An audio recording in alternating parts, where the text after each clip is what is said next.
In this training video, we're going to be doing a brief demonstration of the new tool that will be on offer within Analyst, Job Postings Analytics.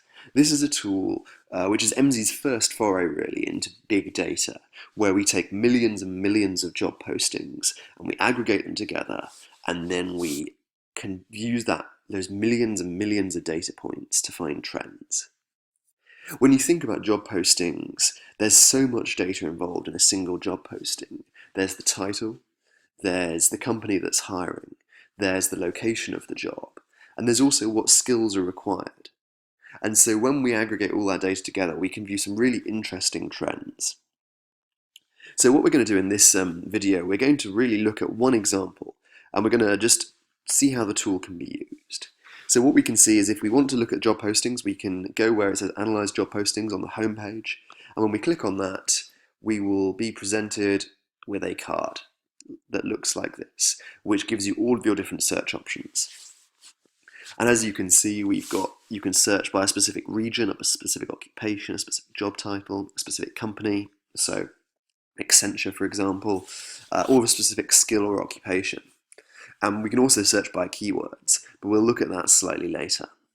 So first of all, what we're going to do is just do a really simple example which shows off the breadth of the data available to us within Job Postings Analytics.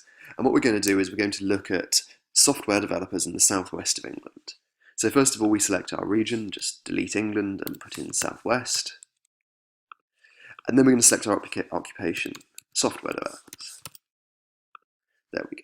And that's all. We could narrow it down further, but for now we'll just look at these two things. I'm going to click Run. So here we see, again, like every analyst report, you've got different filters down the left-hand side. And you can also select your time frame at the bottom. We're just using a year's worth of data from January 2016 to January 2017. And what we're going to do is we're just going to look through what the first report shows. So first of all, we see Job Postings Overview. How many advertisements have there been for unique jobs in the southwest for a software developer? 19,000, pretty much 20,000 then. And you're averaging around 1,500 a month. That's good numbers. And then where are these jobs located? So we see here that 7,000 of those jobs are located within Bristol. And then another 3,000 of those jobs are located or being advertised within Gloucestershire. So what we're really seeing here is we're seeing a large number of jobs that are centred around the Bristol area. Then once we've looked at that report, the next thing we have is just 5 development jobs. We see a quick list of 5 sample jobs which we can dig into if we just wanted to have a look and see, okay, what sort of jobs are we looking at? After we've done that, the next thing we're going to be looking at is, so who's hiring? What are the companies? And we'll see here a list of some of the companies that are hiring. So Computer Futures have been hiring a lot, and we can see from the trend line that's slightly dipped in recent months, but that's okay. Work Circle, Opus Recruitments, Hayes Specialist Recruitment. So it seems like there's a large number of recruitment agencies who are hiring within the southwest, trying to find computer software development talent. And that's interesting, but the next question is, okay, so which cities? So we said which regions. Now let's look a little bit further and see which cities. So Bristol, as we said, 7,000. Bath, 1,500. Gloucester, 1,200. So again, we're still seeing that as far as the southwest goes, it's very centred around Bristol and Bath. It's not until you get sort of Bournemouth, Exeter, Taunton, there's far fewer in Devon and Cornwall. So once we've looked at this, as we've said, we're only searching for one occupation. So there we see just what occupation we're searching for.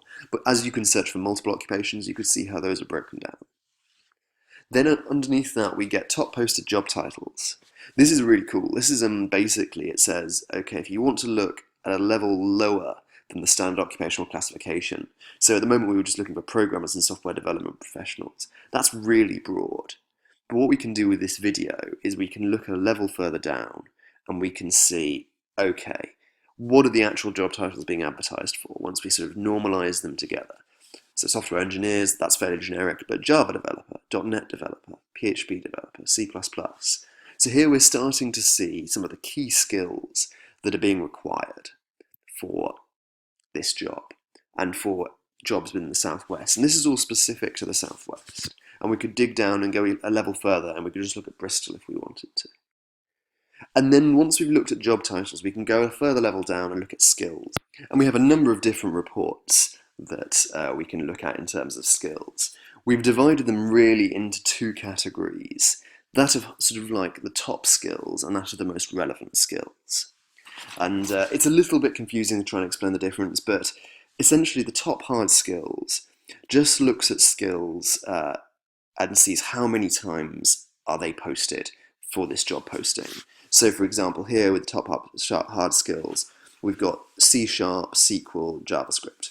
3 skills, they're posted really frequently, between 5,000 and 4,800 times for software development jobs. Now, what we do with the next level down is the most relevant hard skills. And what this looks at is what are the skills that are most unique to the software development area. So whereas you might have a soft skill, like a hard skill like testing, which is very common, but it might well come up in a vast variety of different job types. What we look at here with the most relevant hard skills are those that are most focused within this role. So we look at all the skills out there and we see which are the ones that pretty much just come up for software developers. Unsurprisingly, mainly programming languages. And then we can do the same thing with soft skills. So again, what are the most common soft skills? Leading, leadership, learning, creativity, team leading, career development. Soft skills are obviously slightly more nebulous. And here we can see that actually the soft skills for software development, there's nothing that's specific to software development. Unsurprisingly, soft skills tend to be fairly transferable between lots and lots of different jobs. And so as with any of these reports, what we can do, let's just pick most relevant hard skills. We can always jump in and click the More button. And what that will do is that will show us even more, and we can keep on clicking more to see as many as we want, all the different skills that are relevant. And so this is really good. It's not just the top 10. There's a whole ton of detail underneath.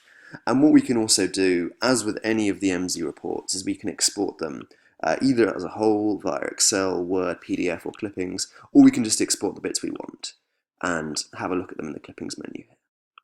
So this is by no means a comprehensive overview of the job postings tool, but what it is a good starting point to show you what it can do.